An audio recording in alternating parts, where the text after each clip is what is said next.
padaria, que virava dono, virava um empresário de padaria. Esse negócio tá difícil hoje, né? Então, a ideia central aqui é a gente falar de alguns aspectos importantes e tentar ajudá-los em relação ao posicionamento de vocês em relação à carreira, né? Lembre-se que lá no início eu falei que, na verdade, esse curso serve a gerentes de projeto, a gestores e a profissionais que querem trabalhar com projetos, enfim. Tem gente aqui que trabalha em outras áreas e está tudo certo, né? Então, dentro dessa visão, o que seria a carreira, o que a gente está vendo hoje, né? Vamos lá.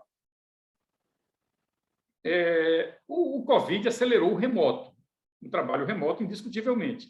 A TI, até então, minha área principal, ela era tratada com desdém até, custo. Ninguém queria saber desse troço, né? Só tinha porque tinha que ter. Mas o Covid meio que mostrou que a TI estava pronta, nem os caras da área sabiam. E em um ano, a gente está falando de 1 ano e meio, agora 15 de setembro de pandemia no Brasil, né? Esse negócio mudou completamente.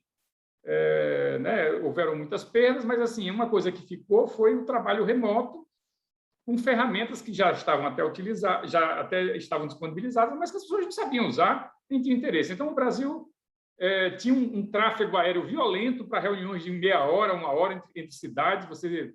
Eu trabalhei para a Dell há muitos anos, uma multinacional americana, e a gente viajava 3 vezes por semana, né, para encontrar os clientes, para fazer proposta, para discutir, enfim. Mas, se a gente fosse ver hoje, a gente podia ter reduzido aquelas viagens a 30%. Assim, sem nenhum problema. Então, assim, muitas daquelas viagens não faziam o menor sentido, né? Eu cansei de ir para o Rio para fazer uma reunião com a Petrobras de manhã e voltar à tarde, à noite, quando que tinha avião, né? Enfim. Então, esse negócio, de alguma forma, está claro agora que a gente está no outro cenário. Se a gente for pensar um pouco em profissão, a gente vai dizer assim, profissão tem a ideia da profissão para a vida toda, como eu estava comentando, né? Será que é, de fato, para a vida toda hoje? Será que a gente consegue se manter numa profissão a vida inteira a partir de agora? Tenho minhas dúvidas, né? Temos algumas dificuldades aí com isso, tá? Sem dúvida que tem muitas mudanças relativas a isso, inclusive. Se a gente for pensar, então, nas pessoas, em geral, a gente tem 4 categorias de pessoas, né? São passivas e só reclamam, estão próximas a gente, sempre tem alguém que é sempre assim, né? E só vê o lado ruim das coisas, né? Estão sempre reclamando, enfim. Tem as pessoas que reagem e correm o risco de chegar atrasadas no futuro, mas são pessoas reativas e estão perdendo a corrida para pessoas que avançam, que propõem alternativas, enfim. Tem pessoas proativas para abraçar as mudanças, elas estão meio que abertas. Então, os caras estão criando o seu próprio futuro. Eu acho que um dever de casa importante aí para vocês é tentar ver onde é que você se vê aí, né? Independente do porquê de você estar aí, veja como é que você se classifica, né? E talvez você possa fazer um esforço de sair para descer essa ladeira aqui, né? Num certo momento, você possa começar a criar o seu futuro, né? Nós estamos numa crise enorme, enfim, mas isso não vai perdurar para a vida inteira.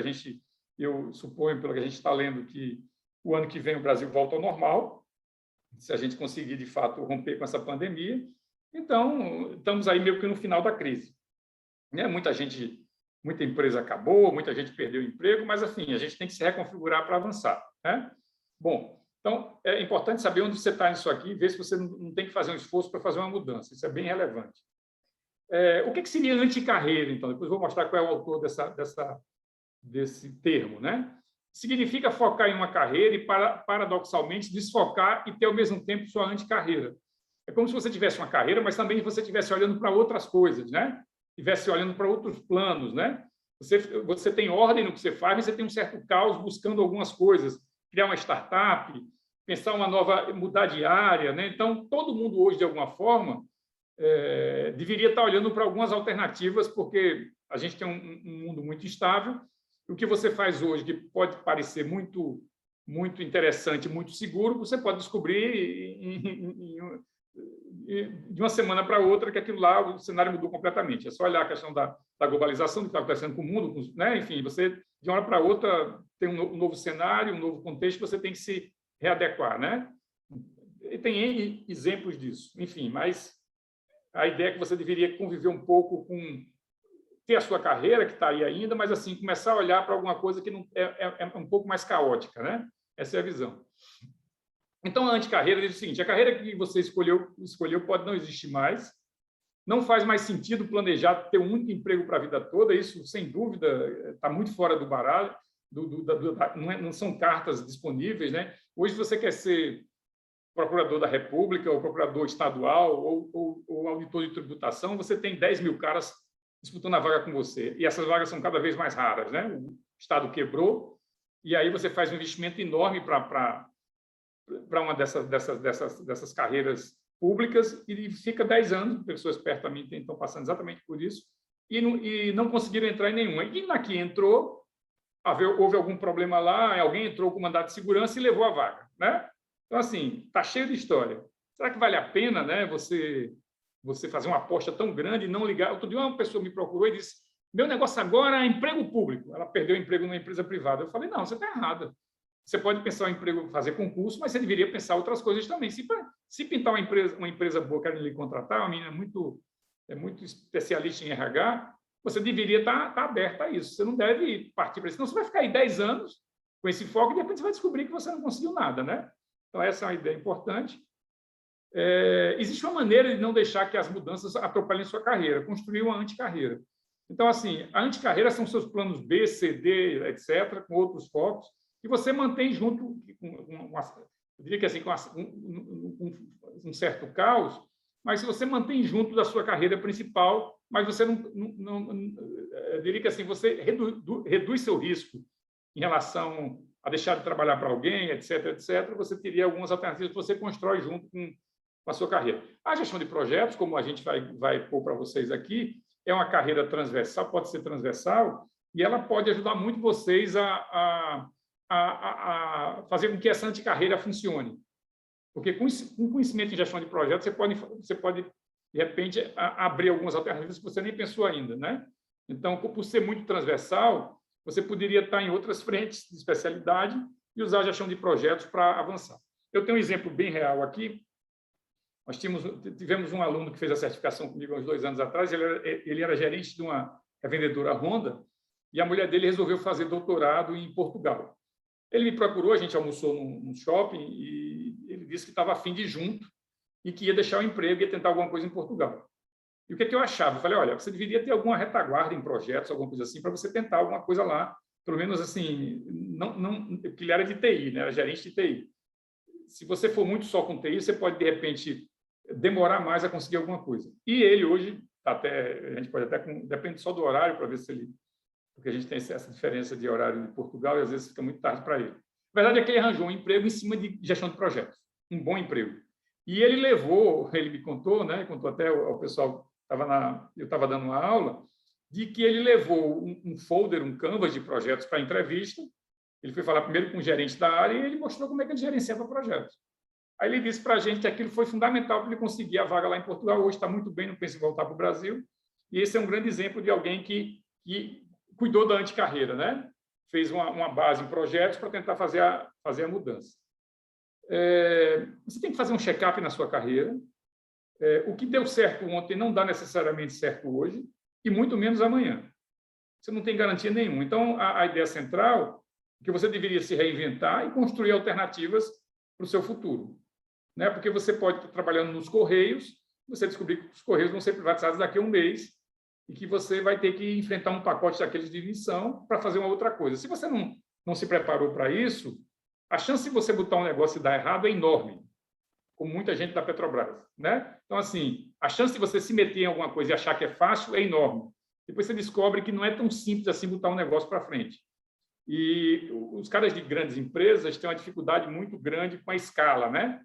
Tudo na Petrobras é grande, tudo na Ambev é grande. E quando você vai botar uma pequena empresa, uma pequena startup, você não entende que você não tem a pujança da grande empresa.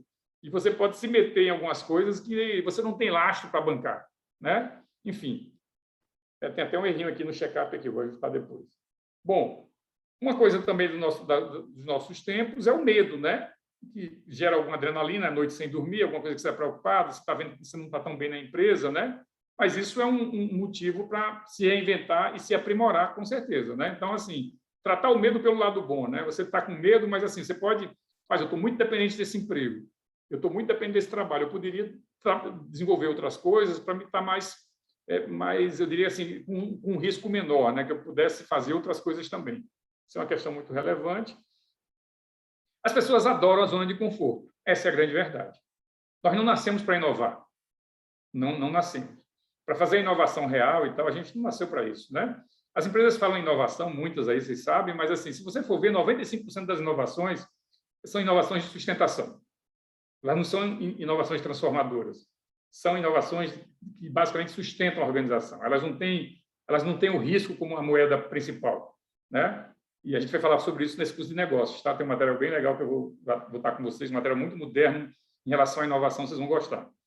Então, assim, o cara não sai do casamento infeliz, ele tem uma série de receios, ele passa a vida reclamando da mulher e vai até o fim, ou a mulher reclamando do homem, enfim, mas não tem coragem de sair. Tem gente que tem coragem, mas muita gente não tem. Não sai do emprego infeliz, tem insegurança, o emprego é péssimo, não gosta, ninguém te trata com a devida a experiência que você tem, e você meio que vai deixando e fica dependendo daquilo lá, fica lá 15, 20 anos e descobre que um belo dia te chamam lá no RH, você não sabe o que é, você descobre que o seu tempo ali acabou, né? E também não sai da vida infeliz. São pessoas que vivem infelizes, mas não têm coragem de fazer uma mudança, muitas vezes, né? Se sentem felizes e tal, mas isso não tem a ver com dinheiro, né? É muito mais com a atitude de querer mudar e romper com aquele modelo que não está bom, né? Às vezes a gente fica procurando culpados em volta, né? Querendo culpar a pessoa que está com você, sei lá o quê, mas na verdade o problema é todo teu, né? Você não atua porque você de fato não quer sair da zona do conforto. Essa é uma verdade. Então a gente está falando muito de propósito hoje. Isso tem a ver com o local que você quer trabalhar, com que pessoas você quer conviver, qual a faixa salarial que você acha que merece, que deveria estar ganhando, as suas habilidades, o conhecimento em si que você tem, como é que você entrega e o teu propósito de vida, o que é que você pensa o que te realiza como sucesso, né? Quer dizer, você definir para você o que é sucesso. Se você definir para você que o sucesso é ter dinheiro, você deve buscar o dinheiro. Se isso for o seu sucesso, você deveria se dedicar a buscar dinheiro, porque você vai ser infeliz a vida inteira. Se você disser que sucesso para você tem outros ingredientes e que o dinheiro é só uma parte para você realizar o que você quer, aí você tem uma outra configuração. Então, assim, é muito importante que a pessoa decida se ela só vive em função de dinheiro. Porque se viver em função de dinheiro, vai ter que criar as condições para ser feliz com isso. Senão, vai se frustrar a vida inteira, né? Enfim, esse é um ponto importante.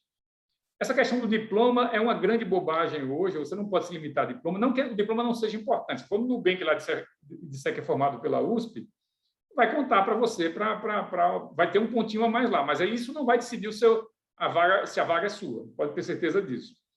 Então, assim, pensa um pouco além do diploma. O que é que, de fato, eu sei fazer? Qual o problema que eu resolvo, que eu posso pôr no meu currículo, eu sei que eu resolvo? Isso tem a ver com sair de carreira para portfólio, né? Qual é o teu portfólio de trabalho? O que você sabe fazer de verdade? Quando vocês vierem aqui, quem quiser ver, eu vou mostrar qual é o meu portfólio. Eu tenho várias áreas, mas uma área que eu trabalho, que é a principal, eu tenho 12 produtos que eu entrego. Já entreguei os 12. São produtões. Mas eu escrevo que eu tenho 12 produtos. Eu digo como é que eu faço, qual é a sequência. 12 produtos, só 12. Eu sou uma multinacional sem escala, né? Mas eu faço o que as grandes empresas fazem em alguns setores. Mas eu tenho 12 produtos. Então, esse é o meu portfólio de trabalho para isso aqui, né? Então, assim, você tem que ver o que é que você faz melhor, qual é o problema que você resolve de fato. Então, estamos começando a falar não de carreira, mas de portfólio de trabalho, né? Então, não é plano A. Plano A é o que você está rodando, está dando certo. Mas você deveria pensar um plano B, um plano C, um plano Z, né? E nenhum é menos importante do que A. Então, um alerta importante é que, sim, é muito risco hoje, a menos que você seja um funcionário público de carreira, um professor da Universidade Federal, que você, para sair, você tem que, né, se você fosse ser expulso da universidade, é um ato extremamente difícil, né? Então, você tem uma certa segurança, isso dá uma estabilidade e te traz zona de conforto. Mas, se não for assim, até carreiras públicas que não te dão grandes chances de crescimento, você deveria pensar vários planos, né, para tentar alternativas. Ontem mesmo eu estava com um diretor de um órgão público, um diretor de um órgão público, ele estava dizendo que, se ele tivesse uma boa proposta no setor privado, ele iria embora.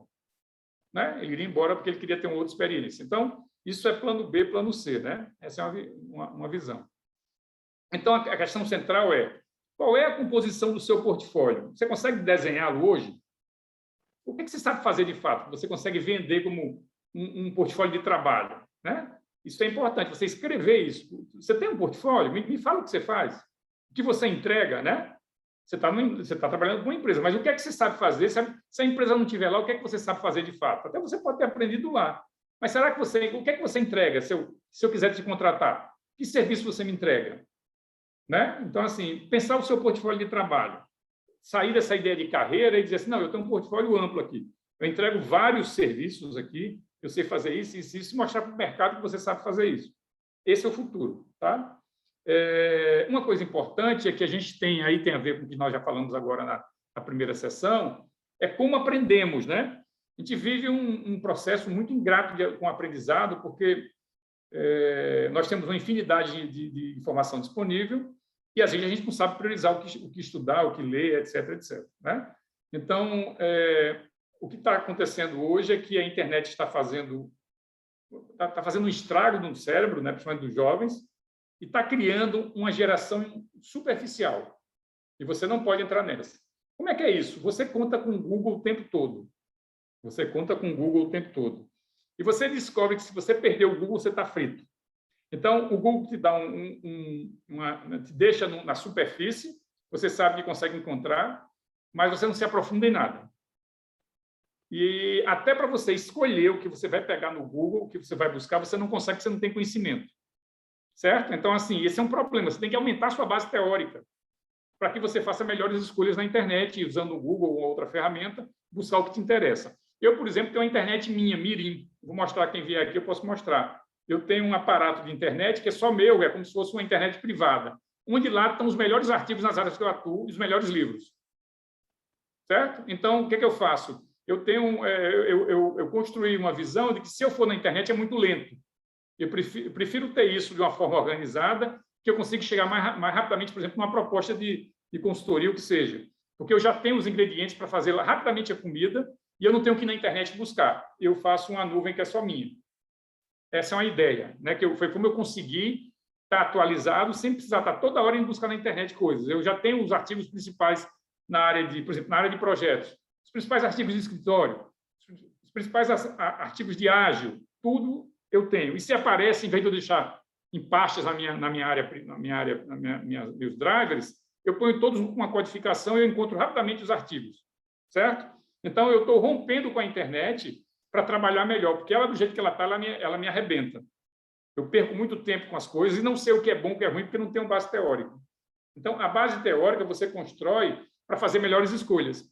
É o que muita gente disse aqui na entrevista. Eu estou aqui para aprender um pouco mais, ter um pouco mais de teoria, para me sentir mais seguro. Porque, se eu não fizer isso, tudo que está na internet é relevante, não é. A internet é um lixão.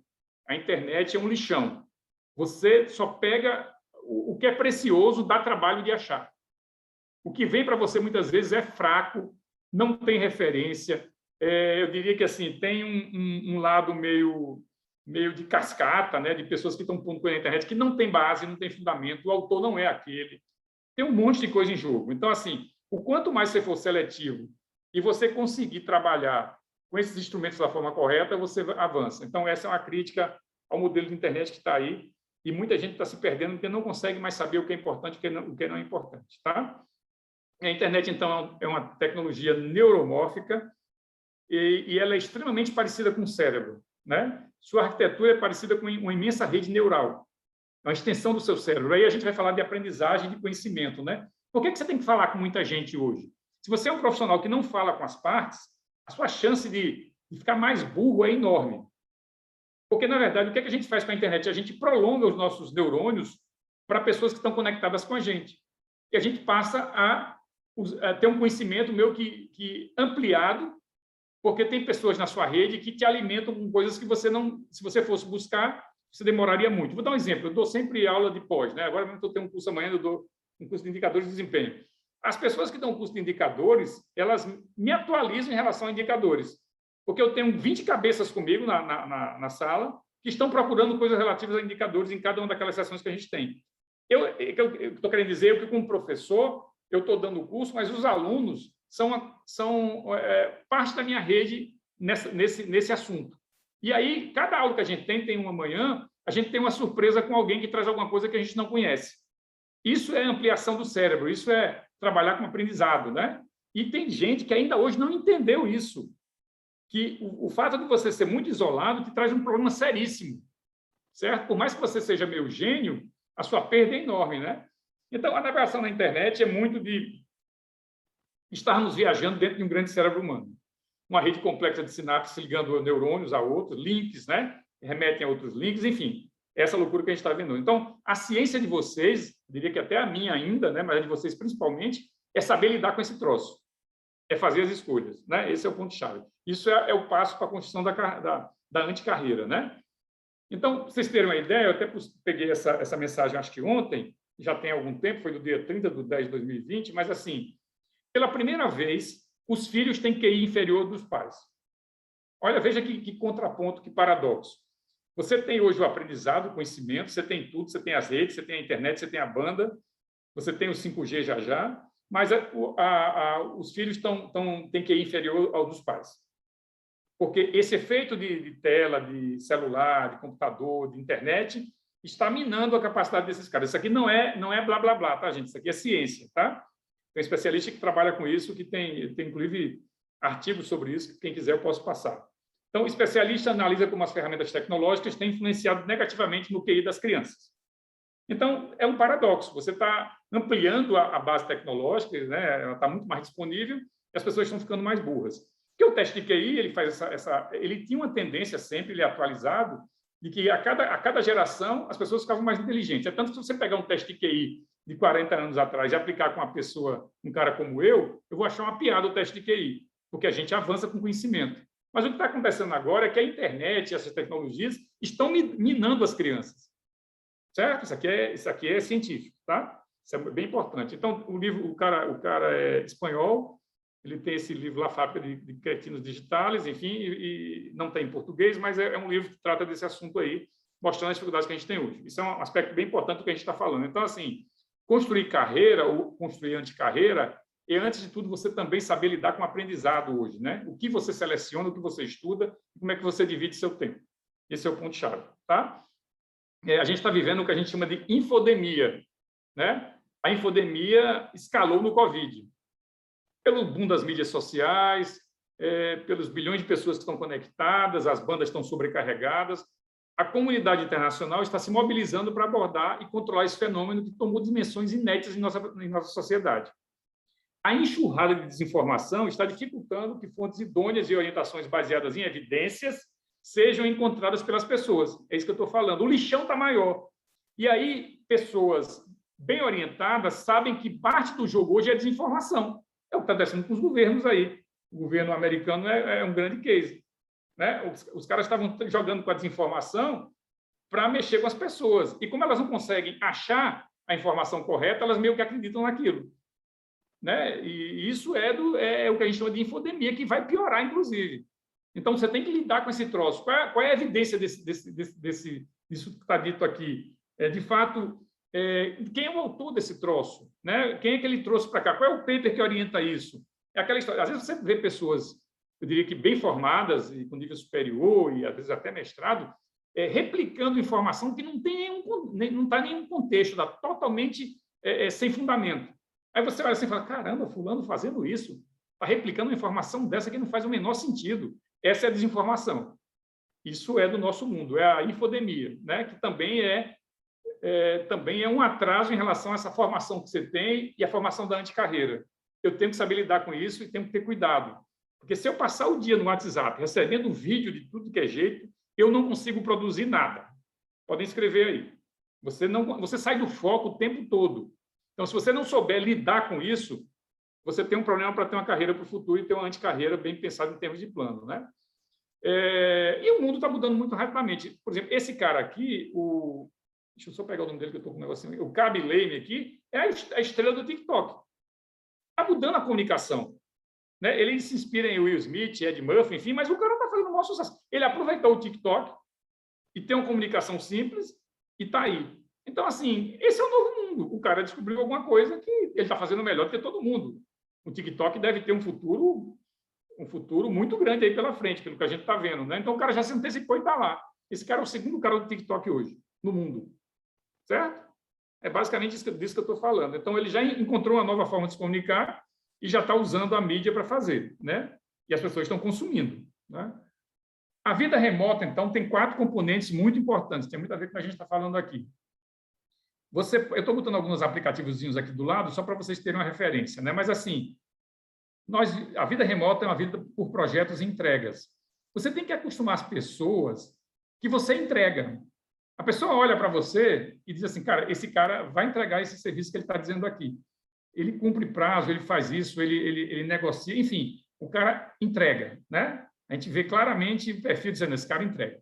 Quando o cara não entrega, você já sente. O cara marca uma reunião, desmarca, chega atrasado, na hora de entregar não está pronto, porque teve a doença de um sobrinho, enfim, cara, é uma loucura. Eu já manjo de longe.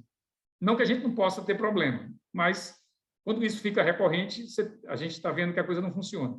A comunicação, né? Sem dúvida, Slack, qualquer uma outra ferramenta, você comunicar e você...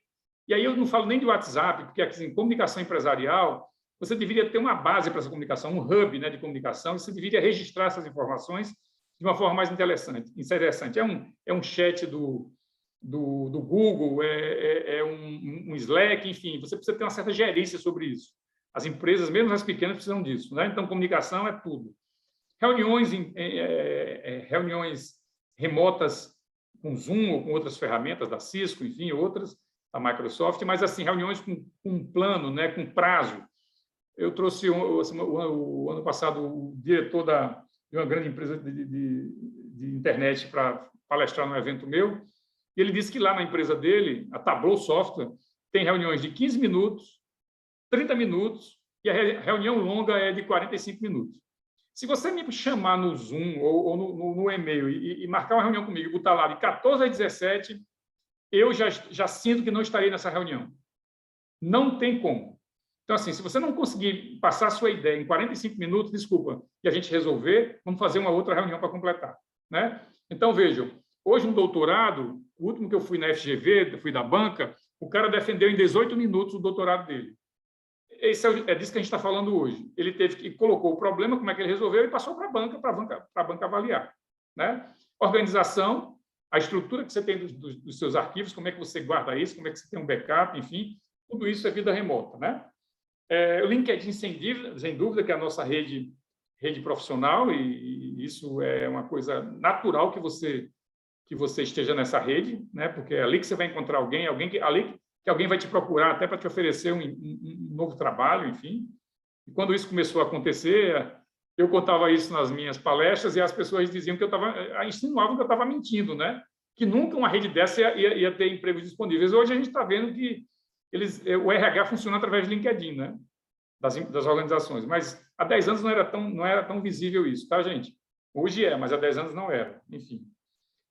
As reuniões têm que ser muito práticas, pragmáticas, com uma agenda muito clara, né, para você ganhar tempo, enfim, para se tornar uma coisa prazerosa.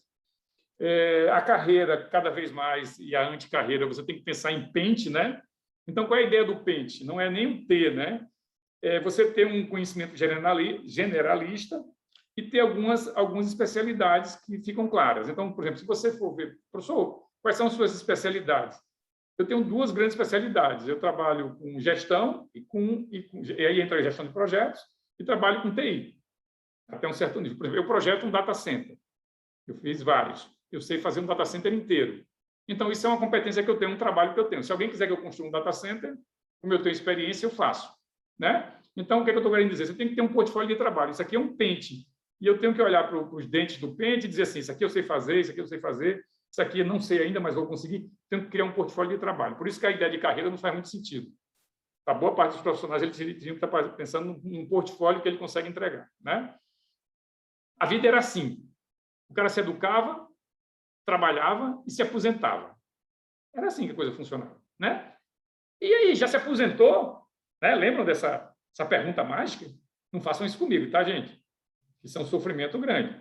Eu não consigo me ver aposentado, não. Eu até me consigo sair dessa vida aqui, mas aposentado porque cansei, sinceramente, só se for uma doença, alguma coisa. Fora disso, não dá, né? Então, a gente mudou disso para isso. Ó. Você se educa, trabalha e tem lazer ao mesmo tempo. Sabe, esse sincronismo de dias, né? Criamos, né? O mundo foi criado com 5 dias, 6 dias e um dia para descansar. Gente, isso não dá mais. Você não consegue, em algumas profissões ainda dá, mas assim, imagina você não ter um pedacinho do seu domingo para planejar a sua semana. Isso é uma loucura. Quando chega a segunda-feira, você está apagando tudo que é incêndio, né? Então, assim, pense a educação, trabalho e lazer juntos. É uma mudança grande. Vida em 3 dimensões. Acabou esse troço. Me educo, trabalho e me aposento. Isso já era. Tem gente aí, inclusive perto de mim, com 75, 80 anos, trabalhando efetivamente em consultoria e tudo mais, né? Então, eu acho que essa é uma mudança importante aí. Tem um cara no Google, chama Astro Teller, eu já pesquisei a respeito dele, já tem um outro livro aqui do Thomas Friedman que citou ele, eu me interessei em conhecê-lo. Ele é o diretor de projetos lunáticos do Google. Certo? Ele é o diretor de projetos lunáticos, é o melhor emprego do mundo. Ele trabalha para fazer projeto lunático. Boa parte não dá certo, né? Boa parte não dá certo. A inovação, quando é pura, eu vou mostrar esses números para vocês, mas assim, de cada 200 projetos, passam meio. Você perde 199,5.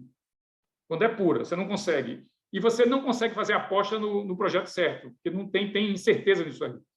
Então, você tem que apostar em 200 projetos e um vai dar certo, ou 400, eu vou mostrar os números, tá? Por que é difícil, então, inovar? Porque você não sabe qual é o projeto certo. Então, esse cara trabalha com um projeto lunático, e ele que fez o carro autônomo do Google. Então, das entregas todas que eles têm lá, uma das que deu certo e está em fase, né, uma fase já bem avançada, é o carro remoto, né, o carro controlado por robô, né? Enfim. Então, esse cara é interessante, mas o que é mais interessante dele é esse gráfico aqui, que ele fala de otimizar para aprender. Ele fala o seguinte, olha, a tecnologia está com uma derivada cada vez mais alta e isso a gente não vai conseguir parar. A gente não vai conseguir frear o mundo e dizer, não vamos por aqui, isso vai acontecer. Então, o que ele sugere é que haja uma adaptabilidade humana para que você possa aprender mais rápido. Aí tem a ver com essas relações que eu falei. Então, se você não mudar essa derivada daqui da curva verde, você não vai conseguir pegar a tecnologia, você vai se perder. Então, assim, tem que aprender rápido e ter uma governança inteligente do que você, de fato, está aprendendo, para você poder estar mudando a sua curva e poder usar melhor a tecnologia. Esse é o discurso do Astro Teller, que é uma referência fantástica, ninguém conhece aí, quase ninguém conhece isso, mas é uma referência científica para você pensar essas coisas. Então, aprender é o natural do nosso mundo. E o impacto maior é a tecnologia que está fazendo com que a gente tenha que correr com isso. E aí, se você sofre por aprender, você tem um problema. Porque você deveria estudar quase que uma coisa natural hoje. Não se admite um profissional de alto nível que não estuda, né? Aquela ideia do engenheiro americano, né, que sonhava lá em sair da universidade, trabalhar na Jesse Lever, né, e nunca mais pegar no livro, pode esquecer. Já era. Porque a tecnologia impõe um outro formato de você pensar essas coisas, né? Então, a taxa de mudança é muito alta e essa derivada, se você não ajustar, você não consegue estar nesse mundo. É o que eu vejo com muitas pessoas de mercado. Por exemplo, minha esposa é formada em administração. Ela tem várias amigas administradoras. Elas todas estão todas fora do circuito. Elas perderam a capacidade de aprender. Então, assim, elas estão naquela visão de estoque, sabe, de arrumar. Assim, quando você conversa com elas, eu como professor, eu digo até para minha esposa, olha, suas amigas estão fora do jogo. E cada vez mais o esforço delas para voltar para a arena vai ser maior. Porque elas perderam o hábito de estudar. Então, a administração para elas é de 1985. E isso, de fato, não funciona mais. E você tem que aceitar essa mudança como uma coisa quase que natural, né? Então, esse é um ponto importante do nosso papo. O trabalho independe de ter um emprego. Ou a pessoa está trabalhando ou não está trabalhando, mas independe de ter um emprego, né? Você pode estar trabalhando sem emprego, você está se preparando para uma nova rodada, para uma aplicação que você vai se submeter, enfim, esse é o ponto, tá? Existe uma diferença muito grande entre empregadores e candidatos. Esse gráfico é fabuloso. O empregador típico preenche suas vagas aqui de cima, de 1 para 6. E você busca as vagas aqui do lado direito, de 1 para 6. É exatamente o oposto. Você está procurando vaga, metendo o currículo não sei onde e tal, e o cara está preocupado em descobrir um colaborador dentro da empresa, ele está falando com amigos, você consegue trabalhar para uma grande empresa porque encontrou o cara no cabeleireiro, né? Enfim, para cortar cabelo, ou encontrou o cara numa sauna, ou numa viagem, né? E você está com essa regra toda, vai, mete os currículos, aplica, mas o empregador ele vai de outro jeito. E, às vezes, você sofre com isso, acha que isso é... Né? Não, mas isso é a realidade, gente. Vocês vão ler esse gráfico aqui, vocês vão ver que é exatamente o contrário. Entendeu? Então, você deveria estar trabalhando a sua rede social, as pessoas que podem te pôr no mercado de trabalho, tal, e as pessoas, muitas vezes, não têm paciência de fazer isso. Aí, quando... Eu falo sempre que a rede serve para quando você está empregado ou está com trabalho. E não quando você está desempregado. Aí você vai para o LinkedIn fazer o que lá? Se você nunca... As pessoas até notam. Você já entra com letra maiúscula no LinkedIn, sabe? Aí as pessoas dizem, o que esse cara está fazendo aqui? Um cara nunca veio aqui, aí esse cara deve estar desempregado, deve estar sem trabalho, né? Enfim. Então, assim, a rede é para você usar quando você está numa boa, quando você está com trabalho, porque aí você está aumentando sua capacidade de falar com pessoas e ter alternativas, enfim, né? Senão você vai começar do zero.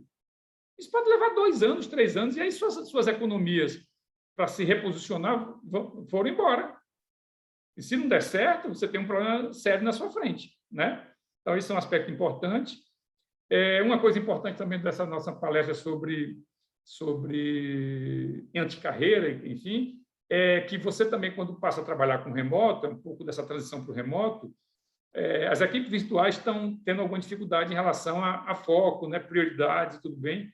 E muitas vezes isso tem a ver com falta de objetivos bem definidos do trabalho, falta de pessoas com o nível de habilidade necessária para a execução do projeto e falta de... Isso aqui é desse livrinho aqui, tá? É um livrinho simples, mas bem legalzinho. Falta de envolvimento dos usuários corretos, né, no caso, né? Então, assim, envolvimento dos usuários corretos em si naquele projeto. Então, você não envolve os usuários para testar o seu protótipo, ele sai todo torto, daqui a pouco você descobre que não testou o suficiente, aí vai. Então, o que fica claro agora das equipes virtuais é que você tem que ter um contrato social com o teu gerente, com a tua organização, baseado em valores de empresa, de equipe bem definidos, né? Você deveria tentar encontrar um horário em que todos os membros da equipe estejam online para conversar sobre questões importantes, incentivar o uso de ferramentas de colaboração, especialmente as visuais, enfim. Então, essa é uma coisa de... Aprender a trabalhar remoto tem a ver com o nosso curso aqui, né? Então, mas, essencialmente, a questão do contrato social, o cara saber o que ele está fazendo naquele projeto.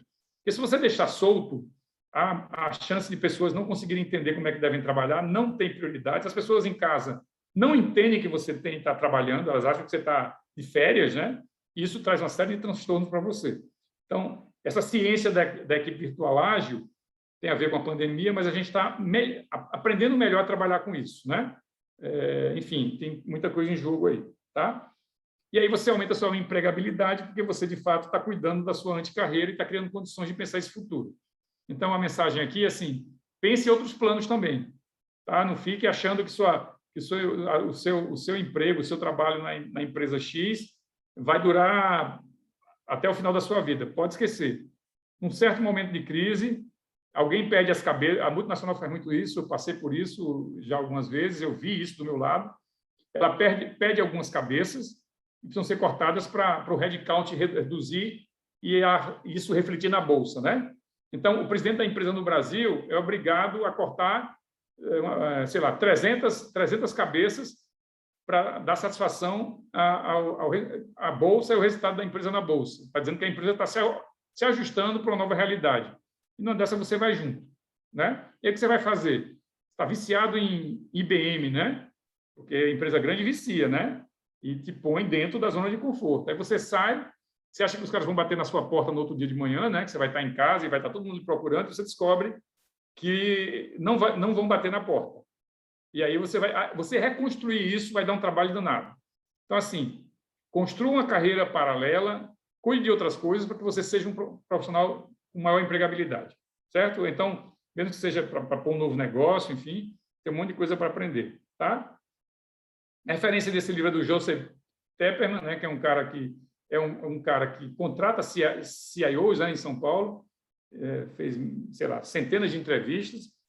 Escrever esse livro, ele tem bastante coisa, mas a essência dele está aqui, tá? Então, nós colocamos assim para vocês terem essa referência. Ele fala de carreira, é um termo dele, enfim, e a gente está usando boa parte do material do cara. Tem algumas coisas que eu trouxe, mas não estão lá, mas boa parte do que eu falei tem a ver com essa visão desse cara, um cara jovem, e com essa experiência com presidente de empresa, ele enxergou esses aspectos aí da anticarreira, tá? Então, é um cara que é um livro que vale a pena ter, se vocês quiserem, vale a pena ler com calma e tudo, mas a essência dele está aqui.